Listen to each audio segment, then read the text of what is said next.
Hello everyone, তো চলো আজকে তোমাদের সঙ্গে শেয়ার করব শ্রাবণের তৃতীয় সোমবারটা আমার কেমন কাটলো। তো দেখো আমরা কিন্তু মা ছেলে রেডি হয়ে গেলাম। এর আগের দিন কিন্তু জোজো মানে দ্বিতীয় সোমবারে কিন্তু জোজো যায়নি আর কি, মন্দিরে পরে গেছিলো, মানে পুজো দিতে আর কি যায়নি। তো আজকে সেজন্য ওকে আগেই রেডি করে দিয়েছি যে আমাদের সঙ্গে যাবে। আর এদিকে আমি আলতা পরেছি দেখি ও কিন্তু আলতা পরে নিল। অনেকক্ষণ আমি বললাম যে পরতে হবে না, তুমি ছেলে বাচ্চা পরতে হবে না, ও তবুও বললো যে আমি পরবো। তো যাই হোক, তারপর কিন্তু আমরা সবাই মিলে বেরিয়ে পড়লাম। ওই আগের দিন যে সময়ে গেছিলাম 1টা-2টোর দিকে, ওই সময় কিন্তু আমরা চললাম ওই চারজনেই। আমরা কিন্তু এর আগের সোমবারও চারজনে গেছিলাম, মানে প্রথম সোমবার তো জল ঢালেনি, আমি আমার বাবার বাড়িতে ছিলাম আর কেউ ওরা ঢালেনি। তারপর তো দ্বিতীয় সোমবার ঢেলেছিলাম আর তৃতীয় সোমবার তো বেরিয়ে পড়লাম। আর আজকে কিন্তু সকাল থেকেই প্রচণ্ড পরিমাণে বৃষ্টি হচ্ছে, মানে একটু আর কি ছাড়তেছে না, সেই বৃষ্টি একটু ছাড়লে আবার একটু পরে আসতেছে।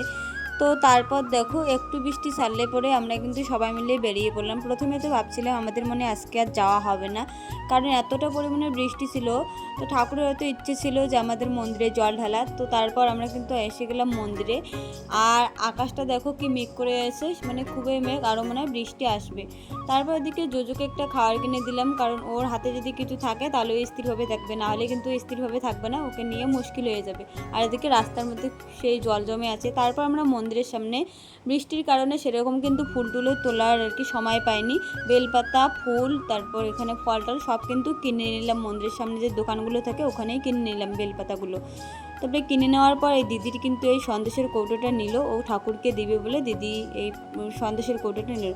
তারপর কিন্তু আমরা মন্দিরে চলে আসলাম। আর মন্দিরে কিন্তু সেরকম আজকে আর কি অতটা ভিড় ছিল না। আমরা আসার পর সকালবেলা ভিড় থাকে, দুপুরবেলা সেরকম একটু ভিড়টা থাকে না। তো আসলাম মন্দিরে।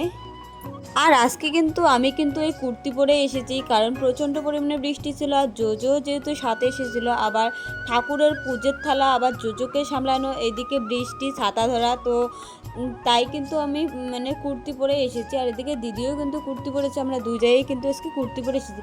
তোমরা হয়তো অনেকেই ভাবতে পারো যে ঠাকুরের পুজো দিতে আসছে শাড়ি পরাটাই ভালো, তো আমিও সেটাই ভাবি যে পুজো দিতে আসলে শাড়ি পরাটাই বেটার হয়। কিন্তু কি করা যাবে, বাচ্চাকে নিয়ে আবার প্রচণ্ড পরিমাণে বৃষ্টি ছিল, সেই জন্যই কিন্তু এই চুড়িদারটা পরা হয়েছে।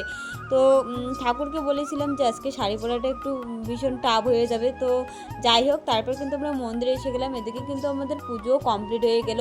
পুজো কমপ্লিট হওয়ার পর তারপর কিন্তু একটু সবাই মিলে বসে ভিডিও ফটোশ্যুট করলাম আর কি।